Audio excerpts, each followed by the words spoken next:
See you. Thanks. Hi, everybody. Great to be back in this hall. It's kind of like an old home for me now. We've been doing this for years.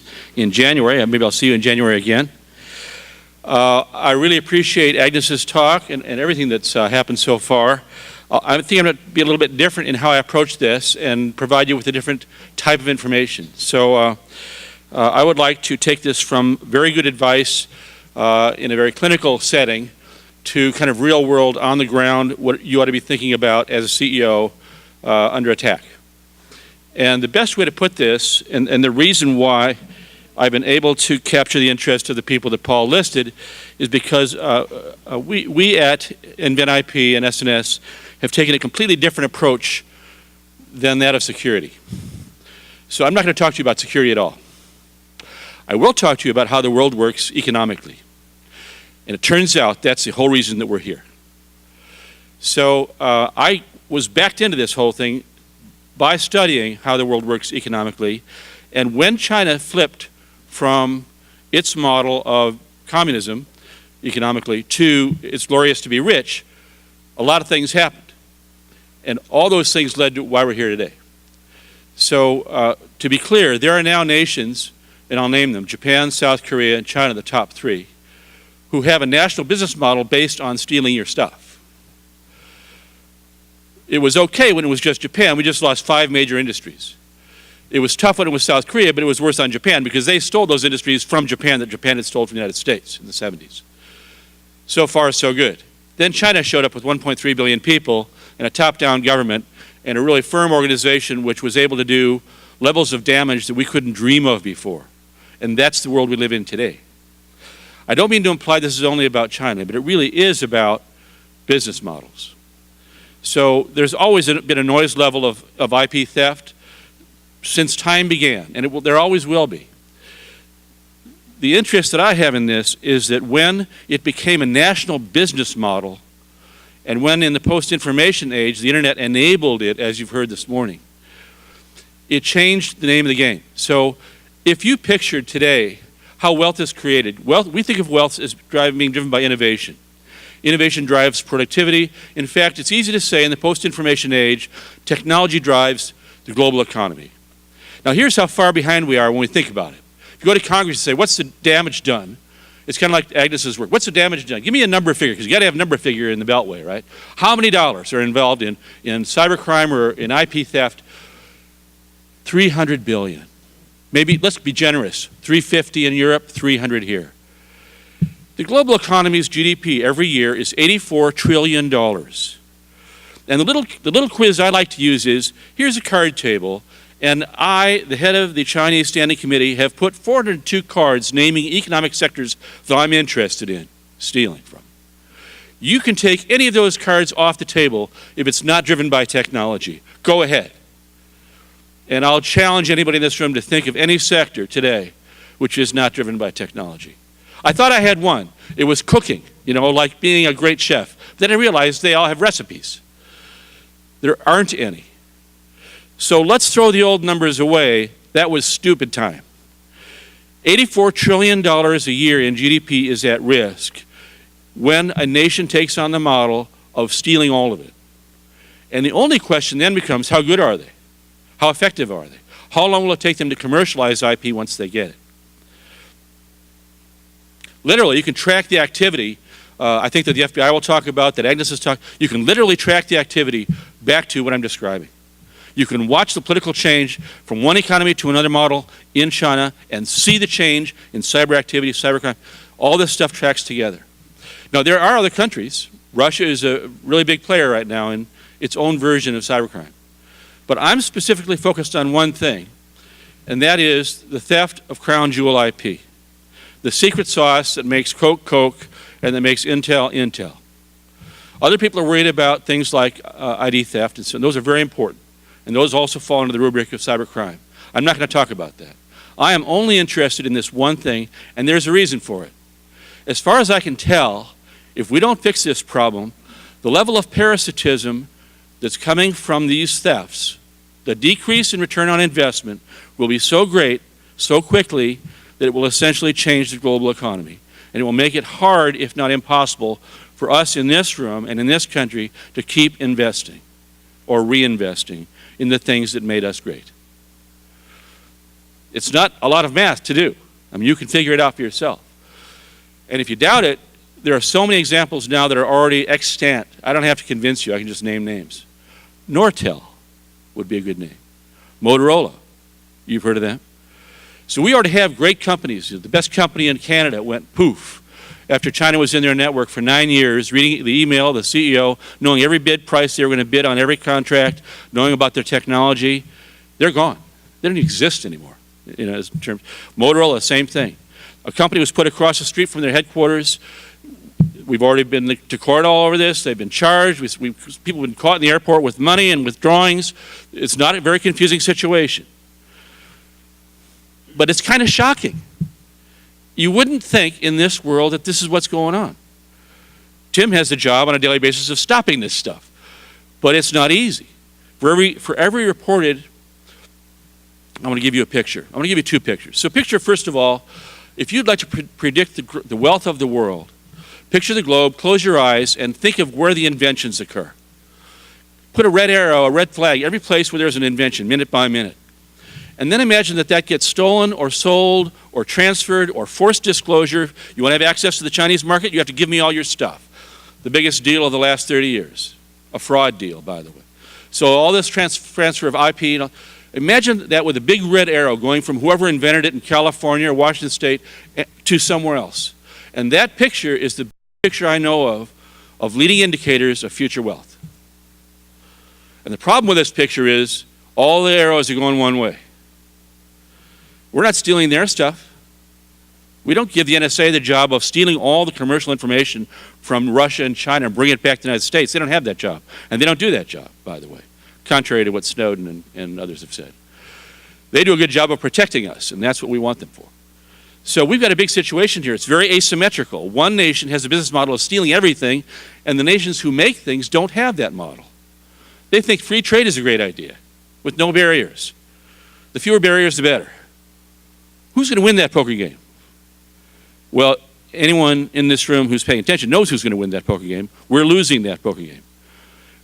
Next time a presidential candidate asks where the jobs went, raise your hand and tell him or her, because it's not mysterious. Jobs follow inventions. It's simple. Jobs follow where the IP goes. If all the IP goes to China, all the jobs will go to China. I guarantee it. Takes a little while, but it will be done. So we have a challenge in front of us. And that challenge is simple. Reduce nation-sponsored theft of intellectual property. I'd like to draw another picture for you. So why don't you know more about this? Why is it, even though they're a kind of constant din of news stories, they're almost always the same. It's like reading about Target. It gets to you, but doesn't quite get to you. We're not that serious about this problem yet. But others are. So here's an interesting thing. I'm going to do some war stories. We're in a university. Agnes mentioned that universities have low spending and low concern because their job is to be open and to share information and so forth. So Richard Dearlove used to run MI6. He's the guy in all the movies called C, right? If you James Bond, that's C. Okay, so Richard's a friend of mine. He explained that 15 years ago or so, they discovered in Britain a complete Chinese spy cell focused on Cambridge University, steal their IP. They knew who the spy master was, the handler. They knew who all the spies were, the students. They knew what their tasks were pretty much. You have to be a buddy with this professor. You have to go get this stuff out of that department, bring it all back. They went to Cambridge. Cambridge said, we're not even going to talk to you about this because we're a university. That's how hard it is. And by the way, he's a master at that university. He's a master of Pembroke College at Cambridge. He had a very good relationship with Cambridge, and they wouldn't talk to him about this problem. I'll just note there are about 1,000 Confucius Institutes that have been put inside American universities by China for free. They're free. Free. So we're not very smart yet about this game. We think it's kind of like, it reminds me a little bit of Mars Attacks. If anybody's seen the movie Mars Attacks, it's like, ack, ack. We're going, hi, how are you? How can we do business together? And they're going, ack, ack. That's what happens. Every single interaction is negative. The design of the business model in Japan, in South Korea, and now in China is what's called, it's aimed for asymmetric trade. That just doesn't make sense to Americans or to the British. Asymmetric trade means you lose, I win. I export more out than I import in. That's the whole game. It's not like win-win where I export, we have free trade, I win, you lose. That's the deal. And every part of the whole economic model, from theft of IP, is called digestion and re-innovation, isn't that cute? To things like dumping on the world market, not requiring a profit of companies, state champions that are selected ahead of time, given special tax treatment, special bank treatment, special subsidization programs, put out there, wipe out an entire industry that we built, and then come home with big market share. Has anybody in this room heard of Huawei? Not too many, huh? Okay. Huawei is now the leading company in the world in the most important and technical sector that exists, in my opinion, which is telecom equipment. If you wanted to spy on everybody in the world, what's the one sector you'd go after? That sector. Well, Huawei didn't really exist until a few years ago. A little garage operation started by a guy who ran an institute based on that same kind of science for the Chinese military, Mr. Ren, and he started Huawei. The government picked Huawei to be a winner. They've given Huawei every benefit they can think of. Huawei is now the biggest in the world. One way they do that is by stealing your stuff. So we have court cases where they stole the operating system iOS from Cisco. Very first routers, they used to ship them with the Cisco name on the box and the Cisco technical manual with the Cisco name on the manual. It's funny, but it's not very funny because they don't care. We'd be embarrassed if we got caught making that mistake once we had stolen something. They aren't embarrassed. As a matter of fact, when that was all settled, they came back to D.C. about 4 years ago because they're trying to get back into the United States market after being pushed out by the court during that court proceeding, and they argued that they actually hadn't done anything wrong, and nothing had happened, and they hadn't stolen anything. There's a point of view at stake here that wins, and that we don't have yet. We aren't as tough-minded about this as we need to be. We need to remain free and happy, but we also need to become a lot more tough-minded. If anyone is under the impression that we're not actually in a war of sorts, they're wrong. We are in a war. It's an economic war. And ask yourself, why do nations go to war with bullets? Why do they go to war? Most of the time, there are economic reasons. Land or expansion, World War II. Well, guess what? What if you could have all those things with no bullets fired? Anyone who's read Sun Tzu knows this is the ideal war. It's the war that you don't have to fight. Why even think about a military war when you could have the economic benefits without it? That's exactly what's happening today. And when you wonder why hasn't income gone up since 1972 or whatever the figures are, it's not a mystery. All those things that we used to make and the secrets that are used to make those things aren't here anymore. When you hear from the NSA or from GCHQ that every major company has been penetrated, they aren't kidding. It has been. And I'd like to, just for the lawyers in the room, when people think about IP, it sounds kind of dry and stupid. IP is usually a patent or a trademark or copyright. Well, we don't use that definition because I don't think that's a commercial definition. That's a legal definition.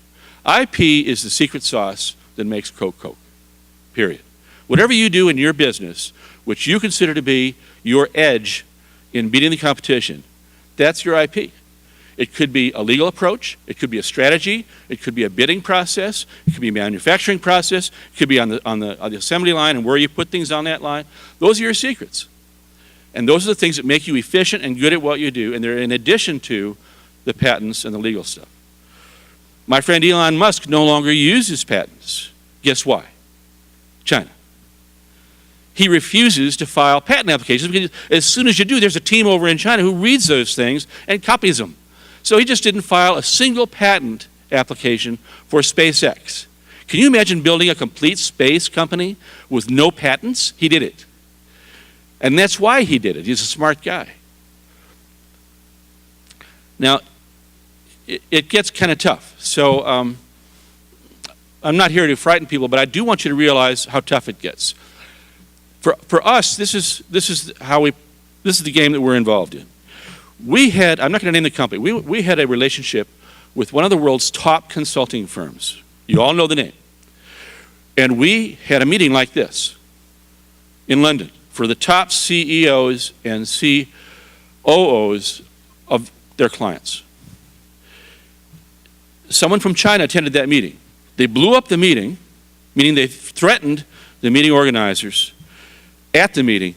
We got through the meeting, but not before the meeting organizer person had been forced out of the meeting. She was flown home before we even finished.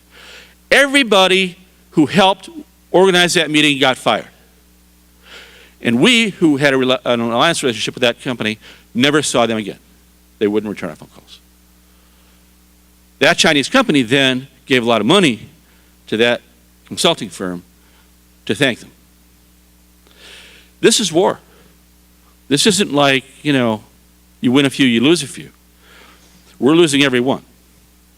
So we have to become kind of steely in our hearts and warrior-like in our approach and realize this isn't optional. You don't get the option of, shall I spend that money that Agnes described or not? Shall I be concerned or not? You don't get that option. You're either going to be in business or you're not based on whether you get serious about this. And that's true on a kind of an individual, company, country level. If we don't stand up to this thing intellectually and with courage and with business acumen and fix this somehow, we're not going to be sitting around here having this debate 10 years from now. I don't think. I think that you won't recognize the global economies that you see today if we don't fix this. And that's why there is such a thing as Invent IP. So we're trying to band together. We've got a bunch of companies, a bunch of government people trying to reduce nation-sponsored theft of intellectual property. And it's a trick, I'll tell you, it's not easy. Everyone's going to have to cooperate. And anybody in this room who'd like to join, please email me. I'm at Mark, M-A-R-K, at stratnews, S-T-R-A-T news.com. Send me an email, and I'd love to have you involved.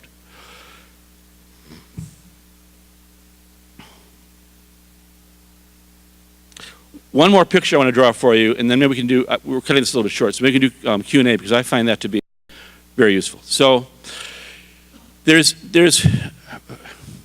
when you think about why isn't this more publicly discussed at this level of concern, I think I just did a good job describing, the numbers are hard to get, right? But if you ask, okay, what's the penetration story? What's this like?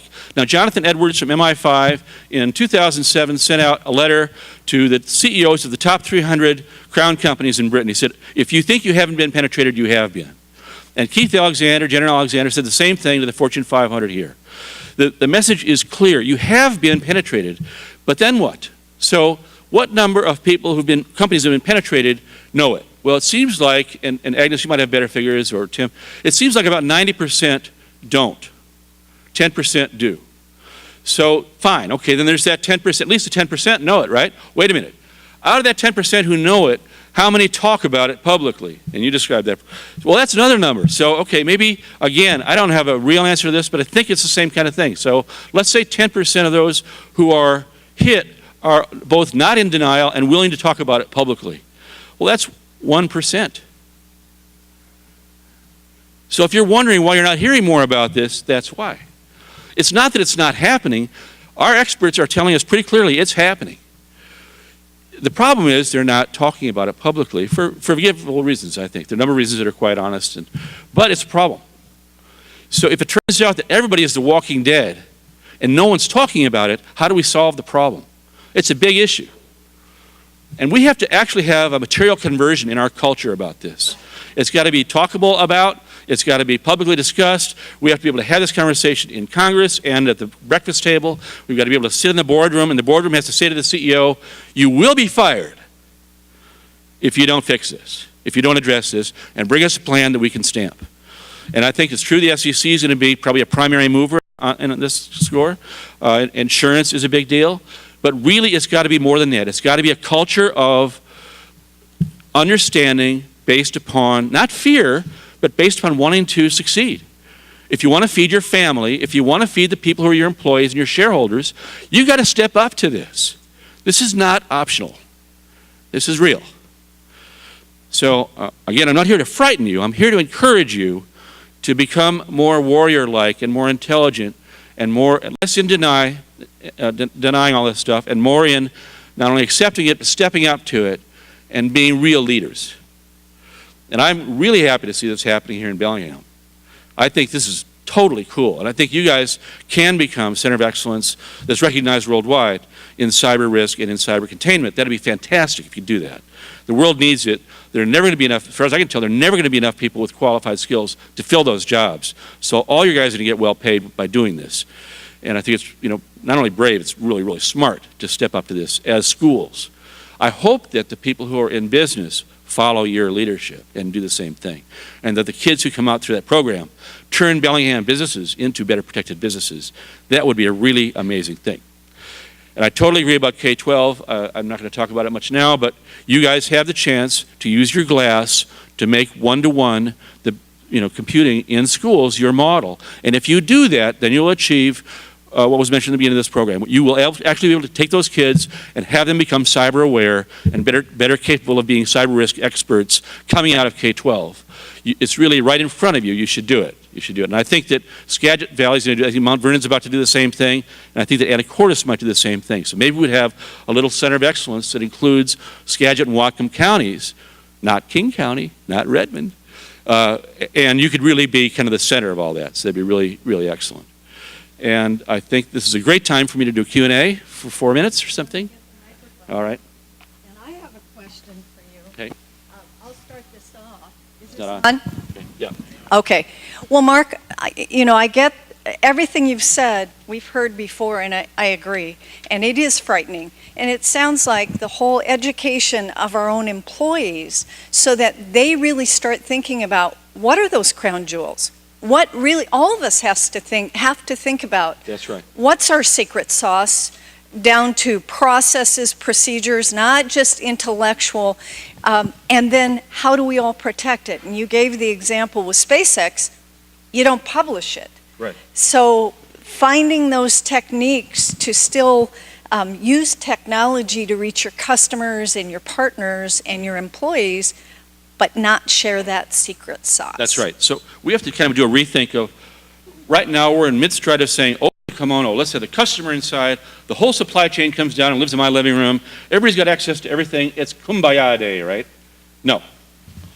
And I think Agnes was leading to this, but really the best way, if you're in defense, if you're inside the Pentagon, so, the best way is you take the crown jewels, you put them on a computer, and you unplug it from everything. And you put super glue in the USB drives. Yeah. I'm not making a joke about it. Duct tape all around. So, you can do that or whatever you can do that's close to that. So certainly limiting the access of employees. There's no reason in the world why all employees should have access to your crown jewels. It ought to be 4 or 5, and you ought to know them, and you ought to review them once every 6 months. Because things happen. And when you hire somebody, you ought to have security in mind when you hire them, because employees are the #1 way of losing your crown jewels. A disgruntled employee or somebody who's the wrong hire, and they'll take your stuff in a minute. Edward Snowden comes to mind. Does that answer your question? It does. Thank you. Other questions? You get to watch me run across with my new hip. There you go. Hi, I'm an IT guy for a local business. I'm not going to say the name of the business in case there's any Chinese spies in the room. But how do when I go back to my company and talk to my presidents? In my experience now, almost every place I go, there are. Almost in every time I give if there's a publicized talk where I'm talking, it's probably true that somebody in this room probably is something like that. Go ahead.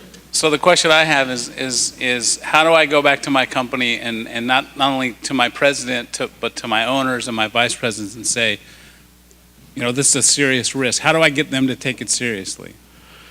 Tell them that they won't be in business if they don't do it. But how do I get them to believe that? What are the resources? Tell them I said it. Well, I'm serious. They've got to start somewhere. They've got to trust somebody. And we worked on this for probably 10 years now. When you hear that I went to the NSA to brief the NSA at their request. I went for a half-day briefing, and then they asked me to stay for another half day. Tell them that. You know, I mean, you got to start with somebody you trust, as this other gentleman said. I'm coming. This seems to work, sort of. So, following on with this idea, okay, we want to protect our IP, which is fantastic. That will keep our nation going. But the challenge I see is, what about, well, the name of the game is capitalism, the name of the game is who gets the money. So, everyone has a price. And we just talked about this conference that got blown up by the Chinese because they paid off the consultants to blow it up. There was enough price. So if we're thinking short term, and we only want to get money for ourselves, and that's enough, how do we incentivize our companies now to, instead of just thinking, okay, I got enough money, I'll let that IP go, how can we keep that for ourselves? Yeah. You used exactly the right words when you said short term. Our biggest enemy is short term thinking. And when we have a system where quarterly reports for public companies, CEOs have no incentive to do the right thing. They have every incentive, including their own pay, to do the wrong thing.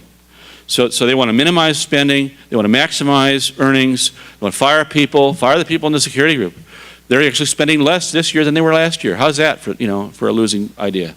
So you were absolutely right about this short-term idea, and what we have to do is have boards of directors insist on long-term thinking. They're the ones who set the salaries for CEOs. And whether it's the SEC or somebody else, we've got to bring pressure not just on the CEOs, but on the boards. The boards are where the power lies. And you've got to convince the board that they are either personally liable or liable because of their duties, their fiduciary duties, to do this right. And that's where that's where it's got to happen. Then they can turn around and change the pay scheme of the CEO so that it represents strategic thinking and security. But it won't happen without the board. The board is going to be the top player in this. There's got to be long-term thinking. Yeah, so we want to live in an open society, right? Or a free society. But it sounds like a lot of the solutions to this are more power to the government. Say again? Are a lot of the solutions for this more power for the government with ENSA and such, or is it? I mean, there's a flack about this iPhone, and that the FBI can't get into this. Well, maybe they can. I don't know if they can or not. But I'm not going to address that question. I think that the answer to the problem is the one that I described. It's got to become economically more expensive for the thief to rob the bank than to get a job. That's the ultimate answer. It's not legislation. Legislation helps, but the real thing, I think, has to do with cooperation between companies and governments on this one issue, so that it becomes so expensive to continue doing that business model that it gets changed.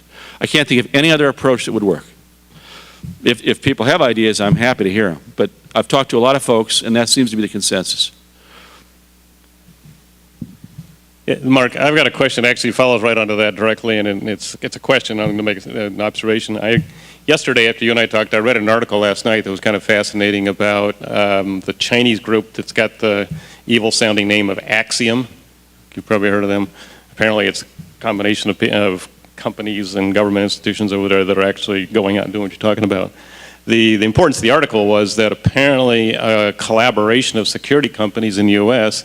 had effectively, for the first time, actually taken down a major Axiom threat network because they worked together for the first time. Mm-hmm. Which gets to the point, I mean, and that's my question, is that one model that will work for us, is having the little islands of security companies start to work together instead of having, not the government do it for us, but have these companies work together finally to approach this? I think it's important for corporations to get this through their minds. You know, we didn't really have full attention from Microsoft and Google and Apple and these guys until the Aurora attack got Google focused, and then a few more things in the last couple of years, including the NSA, you know, the Snowden stuff, got all these guys together on encryption and on addressing the whole cyber issue. Really, it's going to be ironic because I think the Snowden effect will be to help steal us about China. That'll be the beneficial effect of all that. It will be important to do that. So both these things are important. One part is working with industry, working with governments, and governments working with each other to make sure that we provide a united front on this issue. It's not negotiable. Stop it. Yeah. But also, I think FireEye and CrowdStrike and all the guys in the group you're describing it's very controversial, but there are companies that say, look, if you mess with me, I have the right to mess with you. They may have that right. I don't know if they do or not. I'm not a lawyer. But the worry is, technically, that if you unleash something against somebody else, it could be like Stuxnet, where then it gets copied by the enemy and gets used against you. So, or they're innocent victims. So it's a little bit dicey in the cyber world, creating a new cyber war. No one's quite up for that yet, I don't think. But there is certainly a very strong move toward acting back somehow, having a reaction, not just taking it. Yeah. One more question. So the two concrete things that I have heard is that we can get our own companies or the companies that we work for to invest in security and IP protection. That's great. The other thing is that we can email Mark at News.com. Anything else you can offer? Well, I think I mentioned, you've already heard, identify your crown jewels, which, strangely enough, people haven't done. It's weird. Figure out what is special about your company and protect it. Put it all in one place, lock it down, and restrict access to it. If you can, unplug it entirely from your other network. It's not an easy thing to do, but it is guaranteed to increase your safety and security by an infinite amount. So if you just did that, it would take you, a couple of months maybe, and it would probably save you. So that's a pretty simple thing to do. Meanwhile, do these longer term things and try to get this whole problem solved.